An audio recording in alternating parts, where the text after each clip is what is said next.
Hey guys, today is Tuesday, January 16th, and we've made it back to New York. And today I want to talk about how I got into vlogging and why I think everyone should vlog. So why did I decide to turn the camera around and point it at myself? I never wanted to be in front of the camera. I've always been a shy kid. I was always quiet. I never really had anything to say. But then of course in 2016 I saw a Casey Neistat vlog.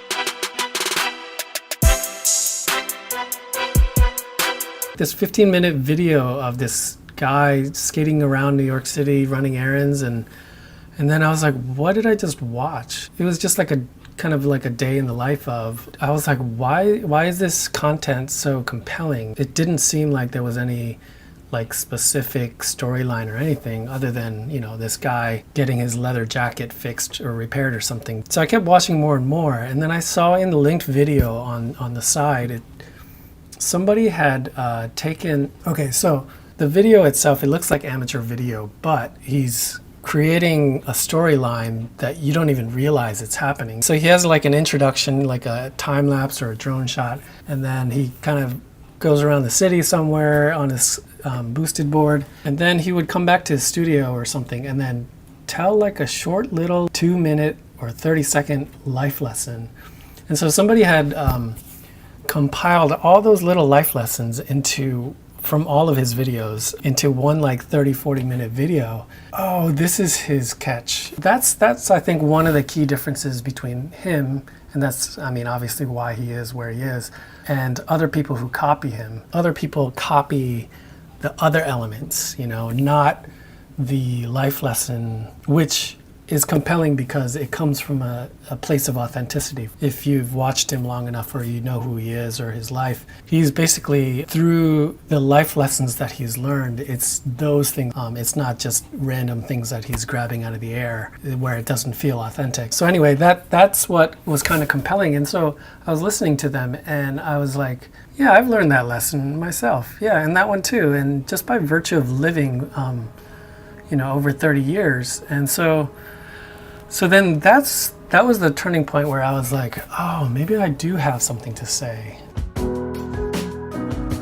And so that made me think back to a time where Photo Plus Expo. I went to a Photo Plus a few years back. My friend said, hey, if you ever see Jeremy Cowart, go see him speak.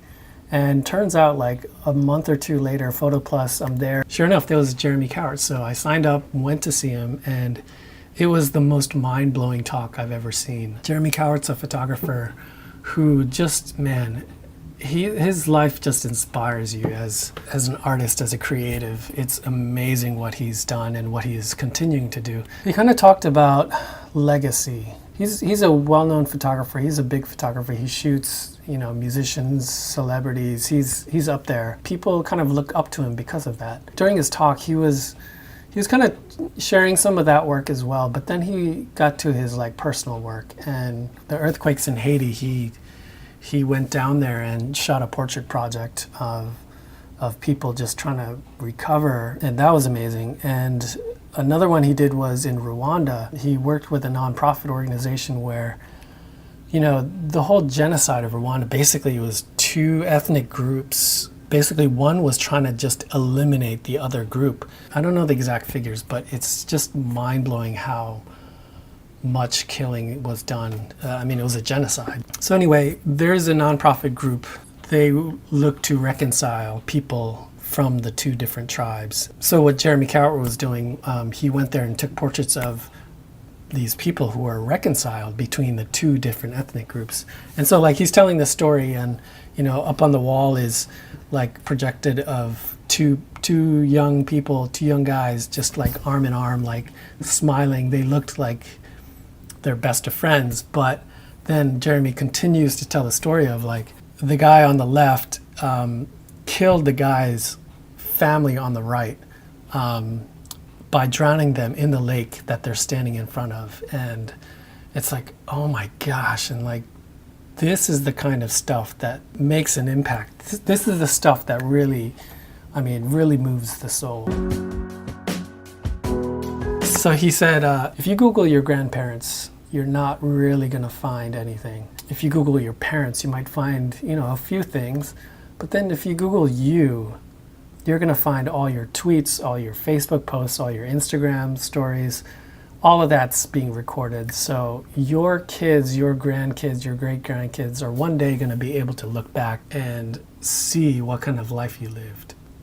So with that in mind, he posed the question, what kind of legacy do you want to leave behind? So think about vlogging and what it is today because of Casey, and also thinking back to what Jeremy talked about in terms of legacy. That made me go, okay, I need to vlog. I started thinking also about legacy and death and funerals. So at a funeral, somebody goes up there and gives a eulogy. They share some stories about the person, some memories. And so I started thinking, like, there's no way one person can remember all of the stories that you've lived, right? From significant life-changing moments to just like the silly stories that, you've experienced. There's no way one person or a group of friends can remember all of that. And so I was like, screw that, I want to speak for myself. For example, like the time that I almost drowned to death, to the first time I got hammered, to more significant moments like the first date I went on with Leslie. Things like that. It should be recorded for posterity. So that's what platforms like YouTube can do, is it can be like a vault of your stories where you can record and upload. And even if you never hit public, most of us hate the way we look on camera, the way we sound. It's just one of those things where over time you start to get used to it and more confident. But anyway, even if you never hit public, meaning you can upload your videos and keep it private where nobody would ever see, even if you never intend to show anybody but your kids, it'll be worth it. Recording doesn't have to be that complicated, and it doesn't have to impress everybody. You don't have to try to make it the most compelling story. Just record it. These thoughts, these moments are gonna pass by and you're just gonna forget about them. You're gonna struggle with your audio, you're gonna struggle with your video at first, but it's okay. Just whip out your phone, record it. That's all you need to do, step one. And then the next time you can add in one more step to it. Just document. As Gary Vaynerchuk said, just document. Don't try to create anything. Just document what you're going through. As you're, going about your day, you think of that story back in the day of, oh yeah, that was a great story. Write that in your notes, and then later on when you have time, just pop out your phone and just record yourself telling that story. Document, don't create. I guarantee you, even if you are struggling for something to say, your kids are going to want to see that one day, even if it's the most boring thing, because I'm thinking about it.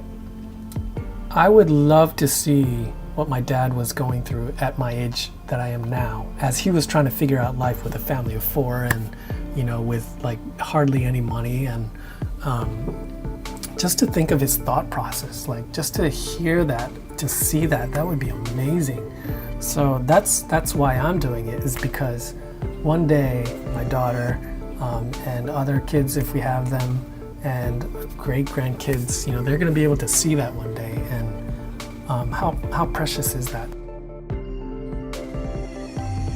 So what is the metric of success? So what is my metric of success with this channel, with this vlog? If I get no subscribers, if I get no views, that's okay, because it's all about patience, right? Because my metric of success is for my daughter to see this one day.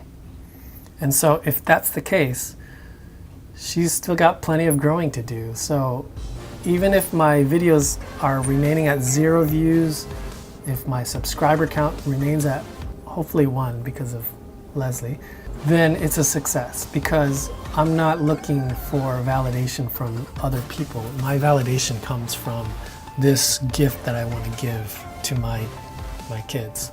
So that's the metric of success. So anything above that, that's just a bonus, right?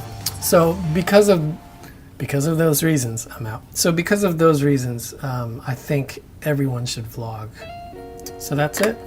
That's why you should vlog. I'm a vlogger, and so can you.